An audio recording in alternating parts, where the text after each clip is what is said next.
En quoi est-ce que M. Alassane Ouattara s'invite ici à l'Élysée pour venir parler de Burkina Faso? Qui est-il? Qui est-il pour le faire?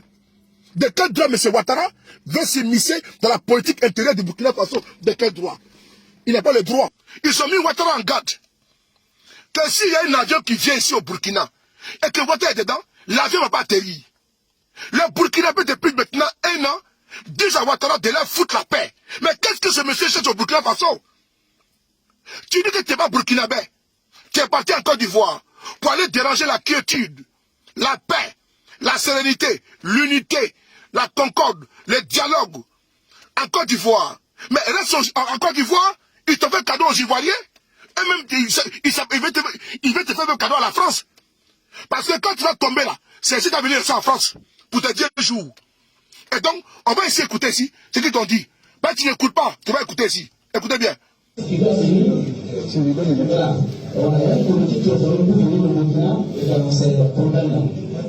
prenons l'opinion nationale et internationale actuellement. Si dans l'avion qui doit venir ici au Burkina, s'il y a Alassane Ouattara dans l'avion, cet avion ne va pas atterrir ici. Voilà. Mais ils ont dit que s'il y a un avion qui vient chez eux, il y a de cela 1 an. Si tu es dans l'avion là, ça n'a pas atterri. Ils t'avaient déjà avisé. Tu cherches quoi? Est-ce que comme le dit les frères, on dit allez chez vous là, ce n'est pas un jus. C'est un accord qui a été signé entre la France et le Burkina Faso. Je vous montre l'accord qui a été signé entre la France et le Burkina Faso. Vous allez voir, j'ai l'accord avec moi. On va lire l'accord, vous et moi. Vous allez voir que c'est un accord qui est simple. Ah non, j'ai donné ça au conseiller Baba Nicolo. Au conseiller, envoie-moi l'accord là s'il te plaît. Je t'ai pas envoyé ça. Envoie-moi sur mon autre numéro. Si je ne trouve pas ça ici, attends, je vais trouver l'accord là. Vous allez voir que l'accord, je l'ai. On va lire ensemble un accord qui est tellement simple. Et pour résilier là, c'est tellement également simple. J'ai envoyé ça à mon frère au conseiller Baba Nicolo. 2 secondes, je vais trouver. Puisque ce n'est pas prévu ça, de lire cet accord là ici, on va le trouver. Voilà, on va trouver l'accord. 2 secondes. L'accord Burkina France. On va lire ça rapidement. Partagez la vidéo en attendant. Partagez la vidéo s'il vous plaît. Abonnez-vous à cette page s'il vous plaît. Voilà, on va lire ici l'accord rapidement. Parce qu'il faut qu'on change de page souvent pour éviter qu'il soit agrippé à nos pages. Parce que vous savez, je suis beaucoup attaqué. Malgré qu'ils me bloquent, mais ils oublient que je suis suivi. Voilà. Mes vidéos vont loin. Partagez la vidéo s'il vous plaît. Mère de Jésus, comment tu vas? Yéréba, bisous là-bas. Mais où est ce voyou d'Adjoukou là? Oh. Attendez, je vais l'appeler ici. On va lire l'accord ensemble parce que je l'envoie sur ce numéro que sur ma page. Je n'ai pas envie de couper mon direct. On va voir l'accord. Je l'ai envoyé ça avant-hier.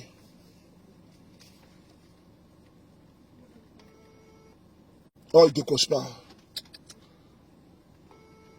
Partagez la vidéo.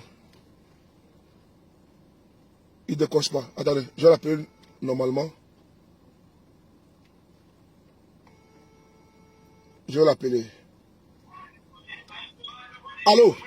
Envoie-moi l'accord que je t'avais envoyé là. Allô? Allô? Hey. Envoie-moi l'accord entre le Burkina et la France là. Que je t'ai envoyé avant-hier là. Envoie-moi sur ce numéro s'il te plaît. Merci beaucoup. Et donc, avant qu'il envoie l'accord, on va essayer d'écouter notre vidéo du peuple burkinabé qui demande à M. Ouattara de les lâcher les baskets. C'est ça qu'il s'agit. Ce n'est pas demander à quelqu'un de partir chez toi là. Est-ce que c'est palable? C'est pas palable. C'est un accord qu'on a signé. On dit, bon, à tout moment, on peut, n'est-ce pas, résilier le contrat. Mais où est le problème? On dit qu'on te prend en CDD. C'est un contrat de 6 mois. Et après 6 mois, n'est-ce pas, le contrat est résolu. Et, comment dire, est caduque. Ou bien, c'est CDD. Après 6 mois, c'est tacitement reconduit. Où est le problème? Voici maintenant la deuxième vidéo où le Burkinabé parle maintenant à Alassane Ouattara encore. On va essayer d'écouter. Parce que Ouattara n'écoute pas. On va écouter. Écoutez ici. Il doit répondre devant les juridictions. Ouais. Parce que nous avons appris qu'il y a des avions qui ont été donc achetés. Au lieu que ce soit des avions de guerre, c'est des avions civils. Et il y a un même qui est en prison pour ça. Le fautif, c'est le président Rochma Christian Kabouré, et certains hommes de tenue dégradée qui doivent répondre devant l'histoire. Et pour cela, nous n'allons pas être négligents là-dessus. Deuxième appel à la CEDEAO, que la CEDEAO se retienne. Aujourd'hui, si la CEDEAO dormait, que la CEDEAO se réveille. Le peuple africain a compris. Le peuple africain a décidé de ne plus se faire compter. Le peuple africain a décidé d'enlever le formatage que la France a mis dans la tête de nos anciens chefs d'État. La génération 80, nous en avons marre. Aujourd'hui, tout est en train de se mettre en œuvre pour démontrer en soi que ce qui s'est passé au Mali, ce qui s'est passé en Guinée et ce qui s'est passé au Burkina Faso, c'est l'aspiration de la nouvelle génération d'Afrique que les Occidentaux devront intégrer, que la CEDEAO elle-même devra intégrer. Parce que la CEDEAO n'intègre pas cela, demain ça va être le tour de Bazoum du Niger et après le tour d'Alassane Ouattara. On est en train de faire le tour. Et le Mali a été l'épicentre de la révolution africaine. Il faut que la CEDEAO nous laisse mener à bon port notre transition. Nous mettons en garde la France avec son Emmanuel Macron et son ministre des Affaires étrangères Le Drian. Nous n'allons pas accepter que Emmanuel Macron, du haut de l'Élysée, s'arrête pour apporter des injonctions à notre président, le lieutenant-colonel Henri Sandaogo Damiba, qui est aujourd'hui l'espoir de toute la nation du Burkina Faso. Nous mettons en garde également la CEDEAO. Nous ne voulons pas de missiles zélés sur notre territoire. Si la CEDEAO vient au Burkina, c'est pour aider le peuple burkinabé à sortir de sa crise. Si la CEDEAO doit venir ici pour nous apporter des injonctions, ça ne marchera pas. Parce que nous n'allons pas nous laisser faire. La patrie ou la mort. La patrie ou la mort. La patrie ou la mort. Tu m'appelais? Merci, camarade. Ok. Bon, vous avez entendu ici. Ils ont dit à la CEDEAO et à la France de lâcher les baskets. Il y a de cela encore un an de cela. Le peuple burkinabé est dans une dynamique irréversible.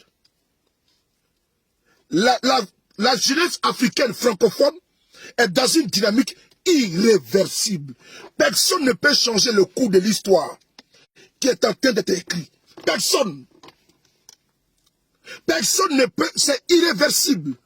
Le vin est tiré, il faut le boire. Maman Enaketa, tout mes respects. La lutte aujourd'hui là, dans laquelle les jeunes Africains, la nouvelle génération, consciente, et elle a aujourd'hui TikTok, Facebook, Instagram, Twitter. Cette nouvelle génération, cette lutte, elle est irréversible. Personne ne peut bloquer cette marche. C'est aujourd'hui aux autorités françaises de négocier et de changer de paradigme. De changer de paradigme parce qu'en soutenant des despotes comme Alassane Ouattara, Paul Biya, cette momie au Cameroun, Eyadema au Togo, Ali Bongo, cette momie au Gabon, sans oublier Mbalo, ces fainéants, ces bouffons en Guinée-Bissau, Théodore Obiang, n'est-ce pas, en Guinée équatoriale, sans oublier Patrice Talon au Bénin, sans oublier, comment dirais-je, Sassou Nguesso au Congo, Brazzaville.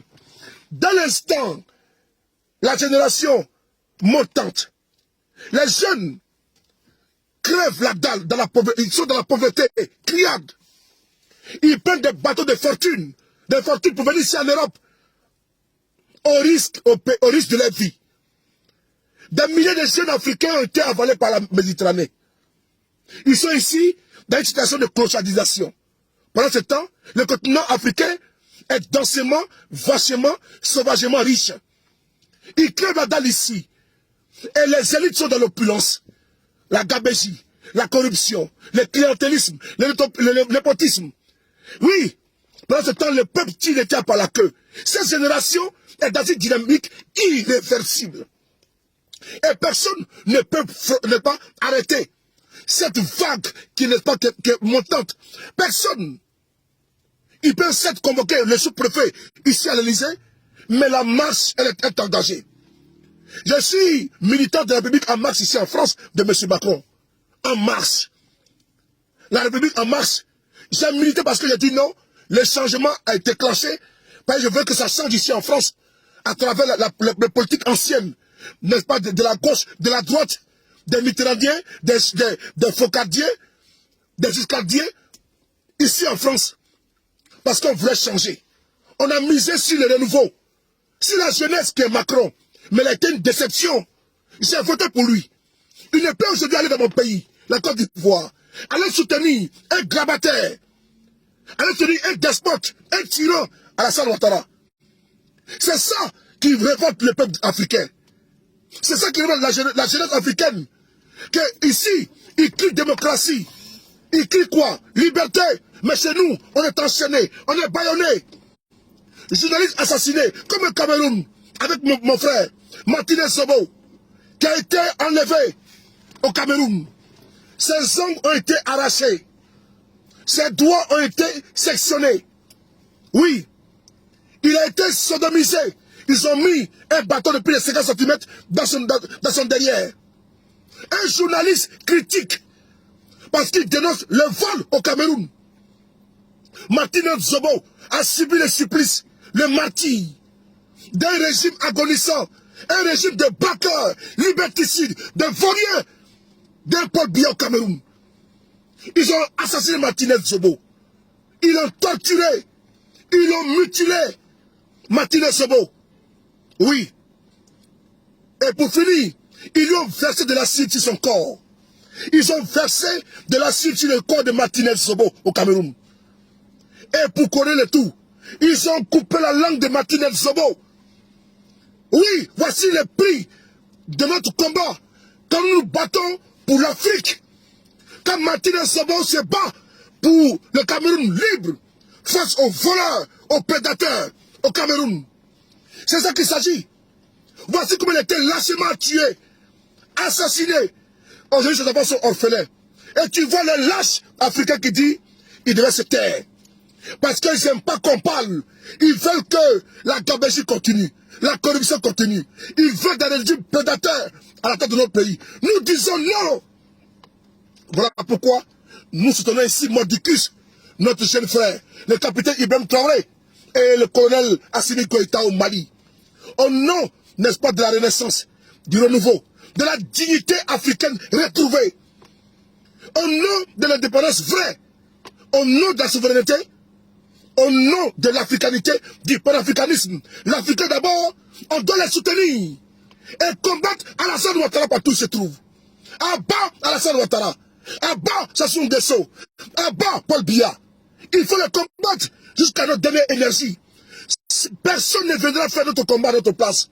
Personne. C'est à toi, Africain, Africaine, de dire non. Les femmes françaises se sont battues ici, face, n'est-ce pas, aux envahisseurs. Ils ont été déportés, ils ont été assassinés par le régime hitlérien. Mais ils ont combattu, les hommes ont combattu, face, n'est-ce pas, aux envahisseurs allemands. Ils ont été courageux. Ouattara était un envahisseur. Lui et ses soutiens, on doit le combattre. On doit le combattre. On continue notre vidéo. On va essayer d'écouter une vidéo. Nous sommes confortés dans notre combat par le soutien de beaucoup de panafricains, des Africains et au-delà de l'Afrique. Non, je n'ai pas mon frère. Va te démerder, tu n'as pas pour toi. On va essayer d'écouter une vidéo des Français qui nous soutiennent parce qu'ils ont compris la vérité. Rien que la vérité. Nous ne sommes pas des illuminés, perdus. Non. Nous savons ce dans quoi nous sommes. On se bat pour notre mère patrie. On se bat pour notre continent. On se bat pour notre héritage. On se bat pour notre existence. On se bat pour nos enfants et petits-enfants. On se bat pour la postérité. Demain, que nos enfants sachent qu'on est un continent libre. Ce que Touré a commencé. Ernest Ouandjé, Oumoumié, Amilcar Cabral, oui, Patrick Emery Lumumba, Mandela ont commencé. Ils ont ouvert les vannes d'un combat, d'une lutte que personne ne viendra ne pas pérenniser à notre place. Nos ancêtres ont trop souffert. Ils ont pris de leur sang. Ils ont été déportés comme des esclaves. Ils ont été vendus ici comme des esclaves à Nantes, dans les Amériques. Nos ancêtres ont été vendus, enchaînés depuis le Sénégal. Ils ont été déportés, vendus ici en Europe. C'est à nous de laver l'image, l'honneur de nos ancêtres. Ce n'est pas aux autres de le faire à notre place. C'est à vous de le faire. Parce que si ça dépend d'eux, notre histoire va disparaître. Ça dépend d'eux, on n'a pas d'histoire. Nous, on doit lire l'histoire des autres. On doit parler pas de Magellan, de Christophe Colomb, oui, de Descartes, de Molière. Mais chez nous, nous avons des personnes comme Amadou Hampâté-Bâ. Nous avons des personnalités qu'on doit aussi parler d'eux à nos enfants et petits-enfants. C'est de ça qu'il s'agit. Le combat, il est politique, il est idéologique. Il est idéologique. On doit transmettre ce que nous avons hérité de nos ancêtres. Nous, on doit lire l'histoire des Gaulois, des colons, et notre histoire à nous. Qui va lire notre histoire à nous? Qui? Réveillons-nous. Réveillons-nous, c'est important. Ici, on va essayer d'écouter. Partagez la vidéo. Cette vidéo est là. On va la partager ensemble. Partagez la vidéo, s'il vous plaît. On y va. On va essayer d'écouter cette vidéo, qui est des Français, mais pas de nous. On va essayer d'écouter cette vidéo. C'est important. Personne ne viendra faire notre politique à notre place. Laissez les nègres des maisons. N'est-ce pas? Écoutez ici.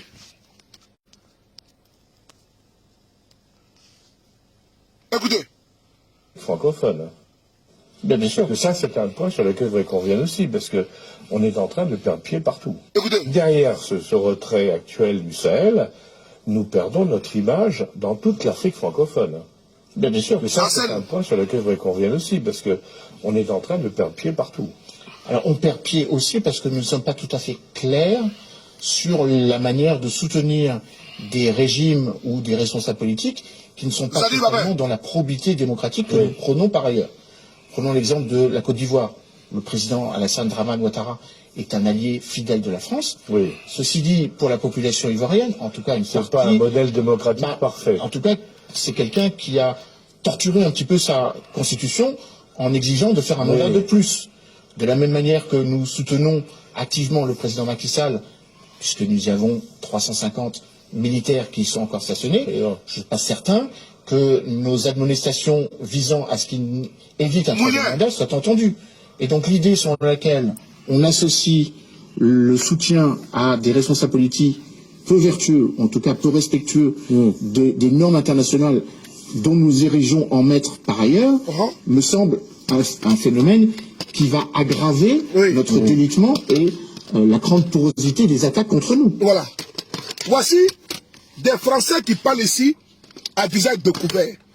Ils disent que ce n'est pas normal que le gouvernement français soutienne des régimes comme le régime de Alassane Ouattara, de Macky Sall. C'est des Français qui parlent. Hein. C'est pas moi les nègres. Non. Parce que les nègres de maison, nos propres frères, parce que le colon est parti par la grande porte et il est revenu par la fenêtre.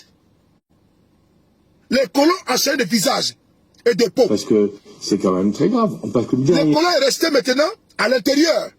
Et ils ont pris le visage de Ouattara, de Macky Sall, de Paul Biya. Le colon est toujours là.